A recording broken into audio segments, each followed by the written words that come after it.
Today, I will help you develop a skill to predict potential misfortunes and learn how to prevent them. Predicting major misfortunes that might happen and figuring out how to stop them.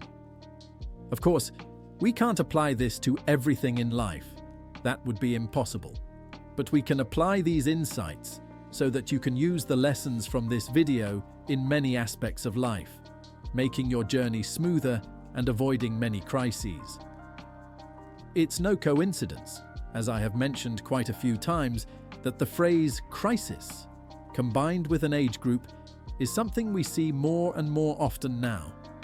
It seems to be stretching across all age groups. I have personally heard direct complaints about crises at 20, crises at 30, crises at 40, and even crises at 50. Then there's retirement crises, old age crises, crises of all kinds. Sometimes I wonder, typically every 10 years we tend to celebrate something, right? But if you think about it, in reality, those celebrations aren't that common. You often see singers or artists celebrating their 10-year anniversary in the industry, or companies celebrating 10 years since their founding, or 10 years of being part of an organization. But on a personal level, how many times have you celebrated just making it through 10 years of life? Or celebrated 10 years of working? Or 10 years of selling yourself to capitalism? Not many, right? Most individuals instead complain about a neck and shoulder crisis, a spinal crisis, or back pain. Someone once told me, "Oh my God, I'm only 20, but my spine feels like it's 70. This part is just for fun, of course, because in this video, we will be dealing with some truly terrifying life crises.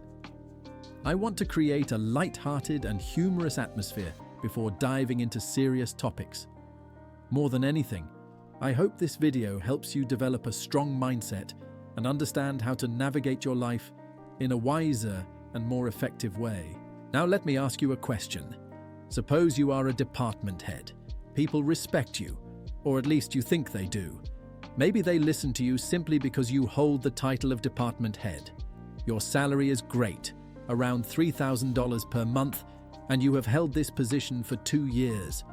Let's say you are the head of an IT department, and your expertise is highly regarded and recognized by others. Now, I want to ask you a sincere question. Have you ever defined your self-worth based on this success? Do you feel happy? Do you feel great? Do you feel superior because of these achievements? And do they help you define your identity? I guess the answer is yes. I believe many people would think this way. If you are successful, it makes sense that your success helps define your self-worth. If you have money, it makes sense that it makes you feel secure. When people say you are talented, that you are a great programmer, that you manage your IT department excellently, it makes sense that you define your value based on these things. There's nothing wrong with that, right? Actually, this is true. For now. There's no debate about it. You are enjoying the rewards of your success.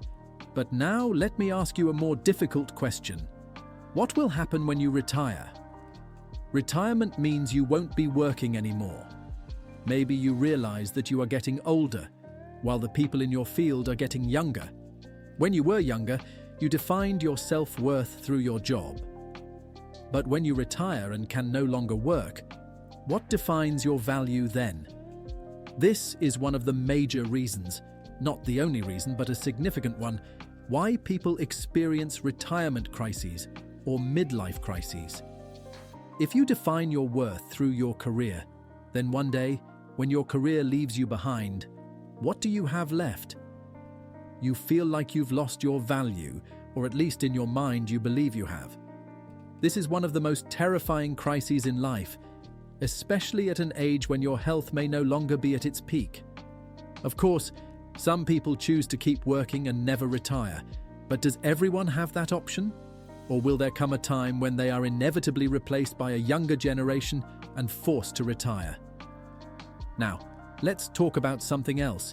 Not full retirement yet, but simply the stage where you start to become older compared to the younger people in your workplace. Today, you are at your peak. You are a department head. You earn a great salary. Your words carry weight in meetings. But 10 or 15 years later, you suddenly realize you've aged. You've slowed down. In other words, you are getting old compared to the newcomers. And then, one day, the company's executives have an idea that is not so pleasant. They decide to limit your authority. They realize that you are slowing down. What will you think then? You used to be number one in your department.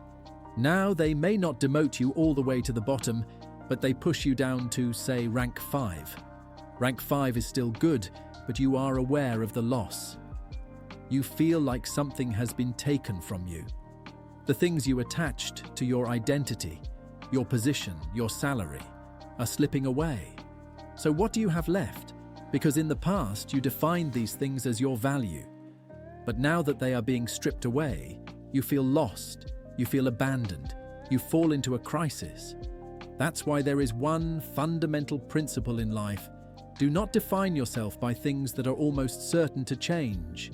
You may be stubborn, you may refuse to accept this idea. That's okay. Everyone has their own journey. Each person will experience the consequences or rewards of their choices, whether success or failure. And each person will have to fix, accept, and face whatever comes. But because this is a serious and critical issue in life, I wish for everyone here, even the youngest ones, to think about it at least once. Think about the consequences of building your self-worth on things that are certain to change or deteriorate.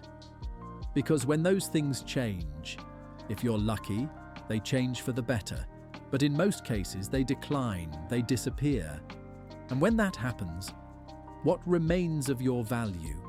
If one day you suddenly feel like you have lost all your worth, that is when the crisis begins. A few months ago, during a trip, I met a retired teacher. I had the opportunity to listen to his thoughts and emotions because, for him, life was defined by teaching. It was his career. This definition of life is actually something sacred, and I am not criticizing anyone for making something their life's purpose. This teacher did an excellent job of dedicating himself to his profession. He loved his work deeply. The only issue was that, at its core, he simply forgot. Though I believe that with his intelligence and wisdom, he could have figured it out. He just didn't realize it at the time. One day, he would no longer be able to teach. And from the moment he stopped teaching, what was left of the life he had defined for himself? Teaching was his entire world.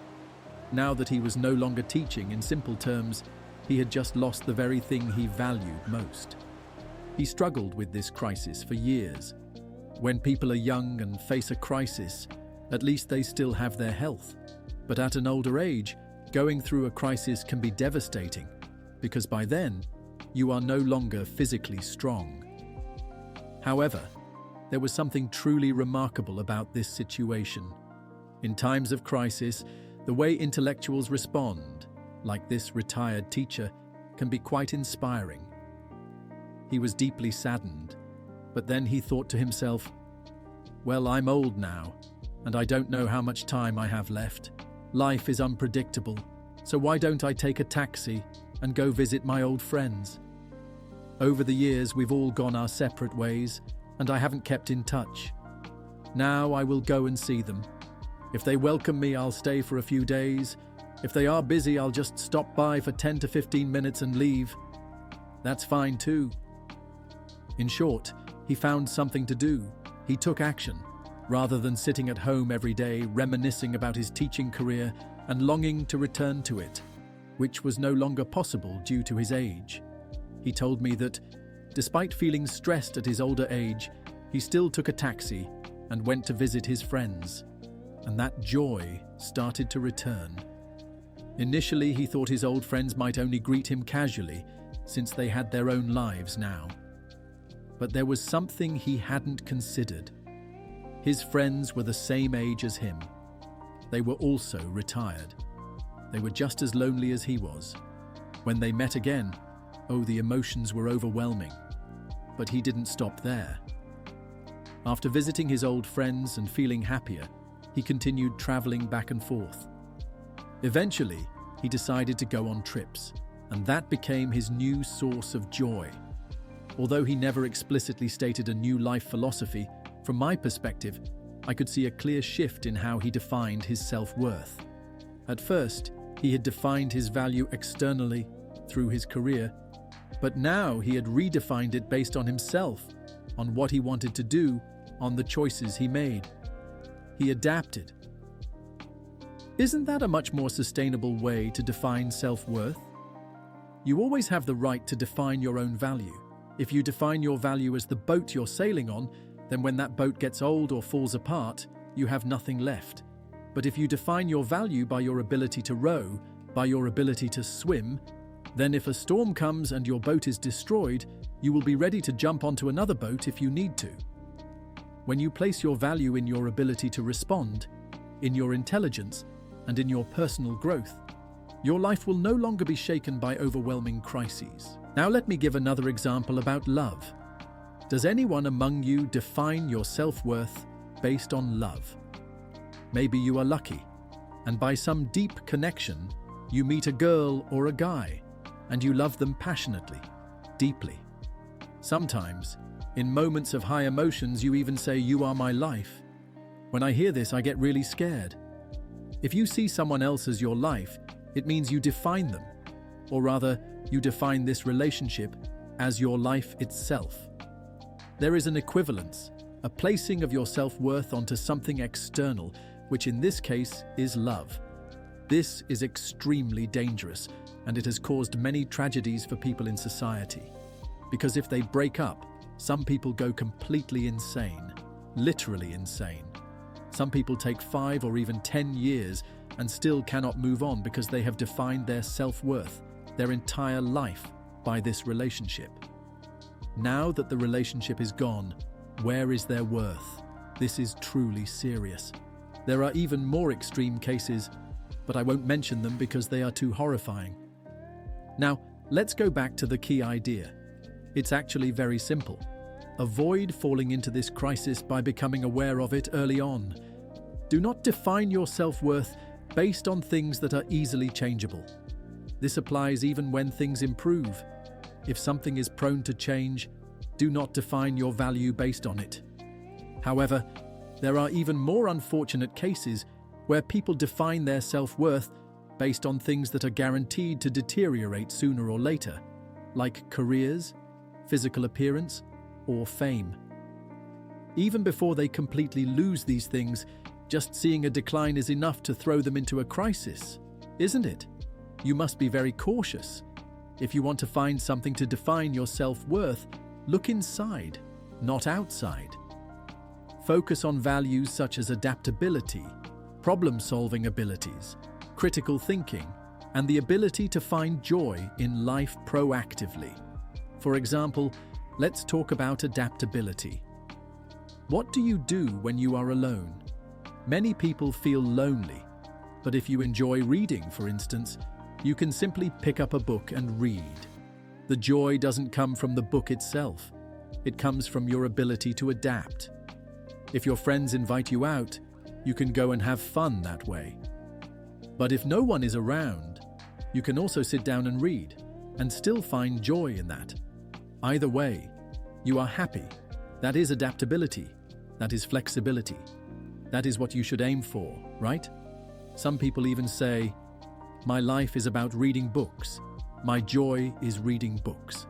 Reading books sounds wonderful, but in essence, you are still placing your self-worth on an external factor.